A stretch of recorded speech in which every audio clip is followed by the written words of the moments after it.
Dahil sa uso na rin ang double step back, ay hindi na rin nagpahuli si Jason Castro.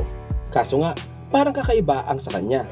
Pero bago nga yan ay pinutin muna natin ang like at subscribe button para nga magawa mo rin ang ginawa ni Jason Castro.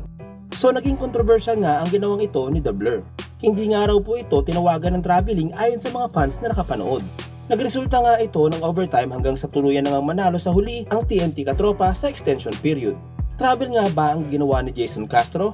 Tara na't bilangin natin ang steps na ginawa niya from the point nang mahawakan niya ang bola ng dalawang kamay. Take note ha, may tinatawag tayong zero step. Pero ang step na iyon ay yung step na bago pa man mahawakan ng dalawang kamay ang bola. Pero sa case nga ni Castro ay bago pa man lumapag ang kaliwang paa niya ay hawak na nga niya ng dalawang kamay ang bola.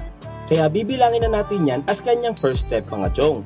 Agad namang sumunod ang kanyang kanang paa at yun na nga ang naging second step.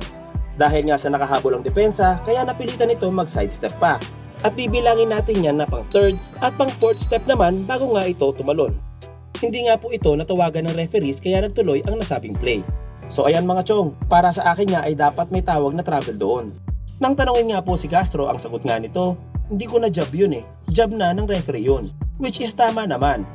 Kung natawagan nga ito ng mga referees, that could have changed the outcome of the game. Subscribe na kayo mga chong para updated sa mga sports happenings.